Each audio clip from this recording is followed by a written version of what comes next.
Hello everyone! I did finish this glue book, so I am going to start flipping through it. This is going to be the first flip through of the finished first glue book that I ever started. It's not the first one I finished, but it is the first one I started. I was inspired by Shannon Green. I saw one of her videos, Journals for No Reason, and she had put together a glue book. Basically, it was a glue book with some of her images that she wanted to use up. And I had been saving images for a very long time, but I saved my images in plastic binder sleeves, the protective sleeves. I would put my images into the sleeve and then, look at them whenever I wanted to look at them. And I saved them that way for quite a few years, not really wanting to do a lot with them. I just liked looking at them. So when I saw Shannon Green's video, I thought that is exactly what I want to do. I want to put all my images together in a book so that I can look at them anytime I want to. This image came from Victoria magazine in, I want to say, 1984, 1985. I loved the fairy houses. This is an image, this is probably the first image I ever saved, ever, and this is what got me to start saving images out of magazines. I loved this image, or the whole article, and it was a whole article, Bleeding in the Little People. And I just wanted to save the whole article, so I saved it for a long time. I think I put it in a book. And then I started saving more images, and then I started putting them in the sleeves. And so I decided to put all my images together, and I started using this blank book. I did take a lot of the pages out of the blank book so that I would have enough room for the images. Come on. As I glued stuff in. If you are using a blank book or an altered book of any kind, you need to take pages out because your book is built to hold a certain number of pages. When you're using it as a glue book like this, you are adding images to the front and the back of each page, which more than doubles the amount of pages that the book will hold. So you'll end up with a spine that is that wants to break. It's got just too many pages. It can't handle holding that many pages in. So it just depends on what kind of book that you want to use. I started using this book and I hadn't taken enough pages out of it. Here's a flip. I hadn't taken enough pages out of it, and as I worked on it, it got fatter and fatter and fatter. And I stopped working in it for a very long time because it was getting ready, the spine was getting ready to break. And I still hadn't finished it. I still had more images, more pages to fill. And so I didn't know what to do. I left it alone for over a year. And I came back to it. I was determined to finish this one. There was a lot of images in here that I absolutely loved. I hadn't used the right kind of glue, so a lot of my images were coming undone. I was using just a regular washable school glue. I would not recommend using a school glue, a washable glue of any kind. That kind of glue does not hold over time. I use the Elmer's Extreme,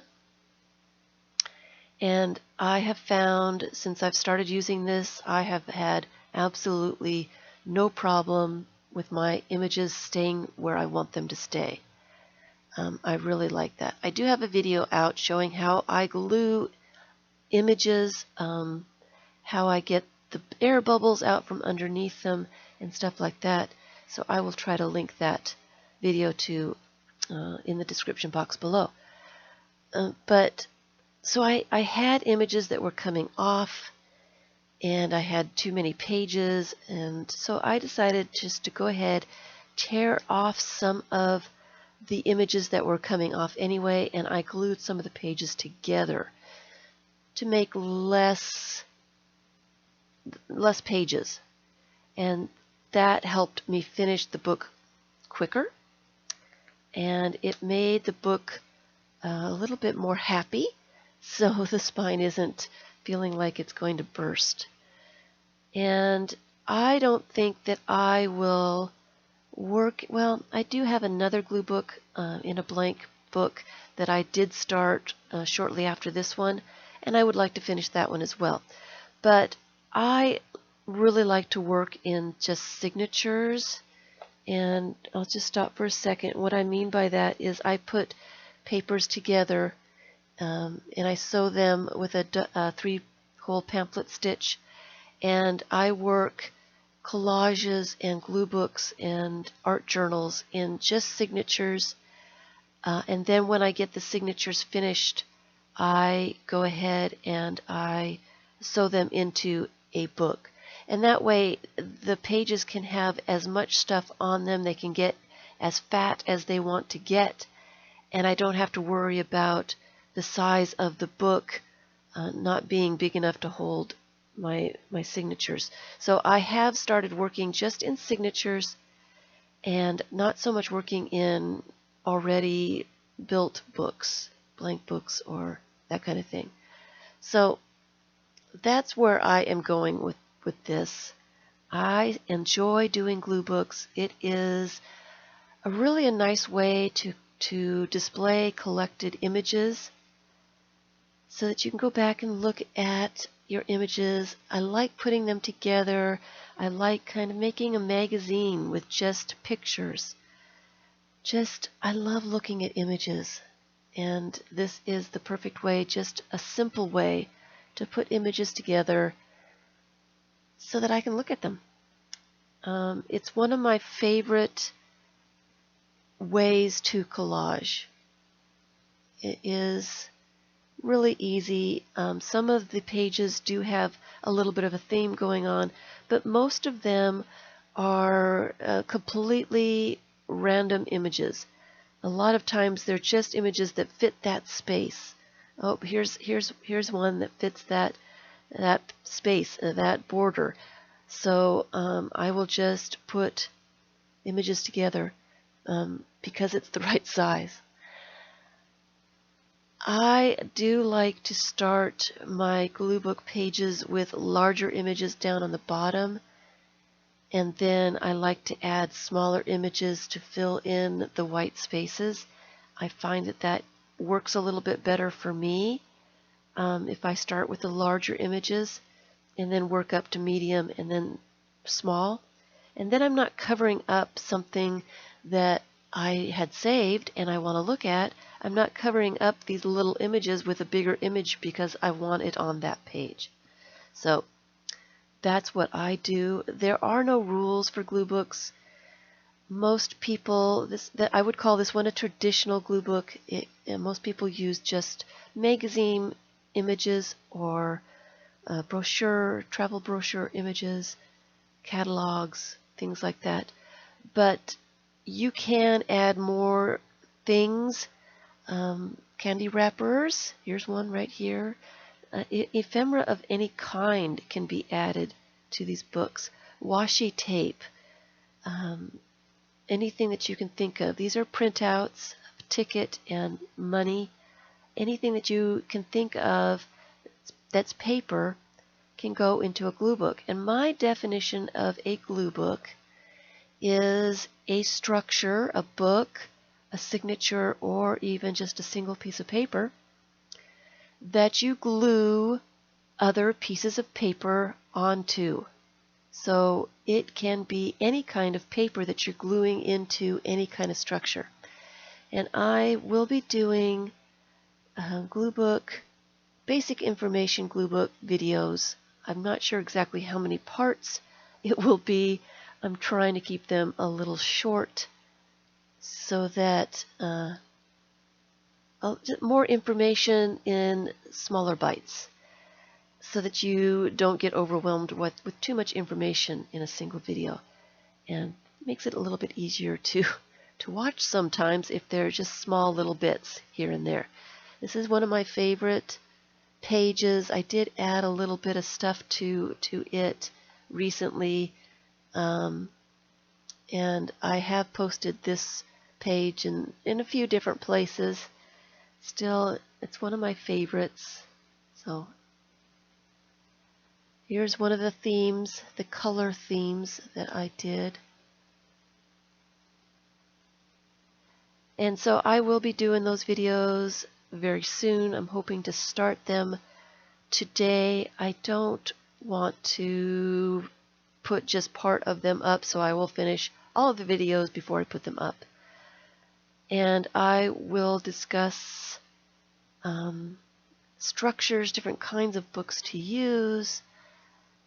I'll describe the process, the kinds of glue to use, how to arrange things on a page, or how I arrange things on a page. I will discuss kinds of images and pieces of paper, different kinds of paper that you can glue into a glue book.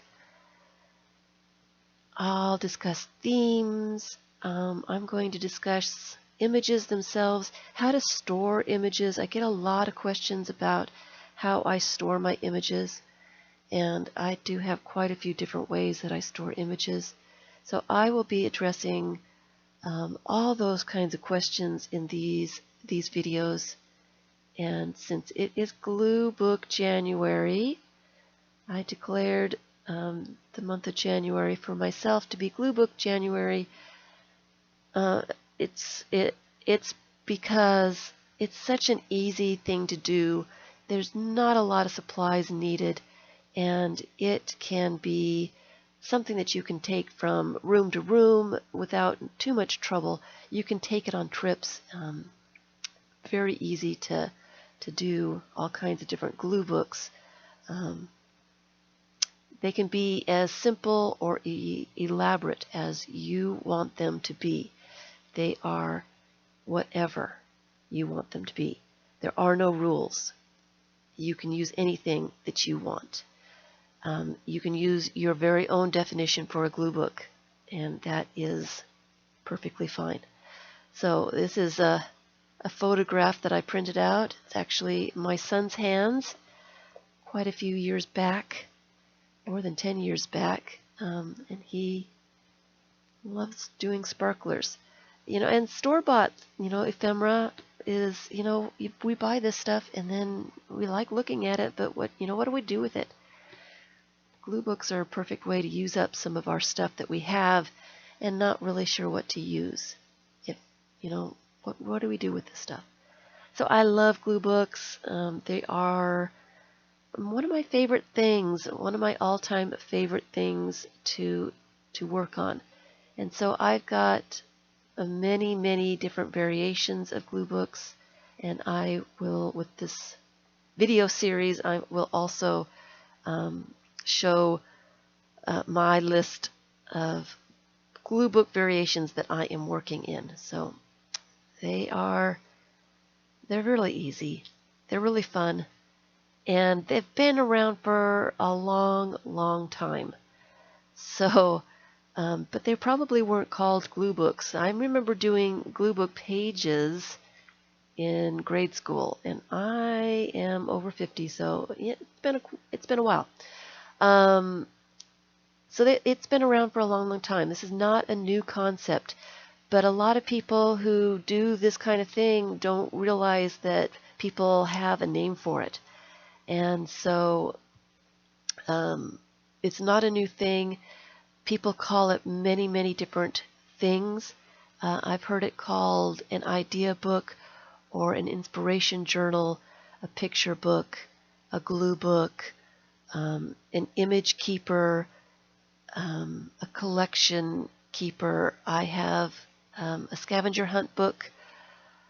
Shannon calls her scavenger hunt book an en masse journal, and she just collects a bunch of images of the same kind of thing.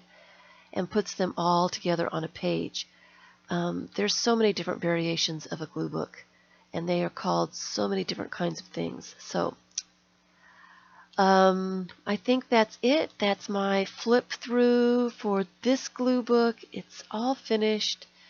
I keep seeing little spots that, might need something in the future, but at this point I am calling it finished, and I can put it on the shelf and enjoy it later. Of course, I have some repairs. The old glue did not hold, like I said, so I do have to do some repairs with it, and so I need to keep that page open so I remember to fix that page. So it does need some repairs before I put it on the shelf. But anyway, it's finished, and I'm excited to finish up some of my other glue books that I have started. So thanks for watching.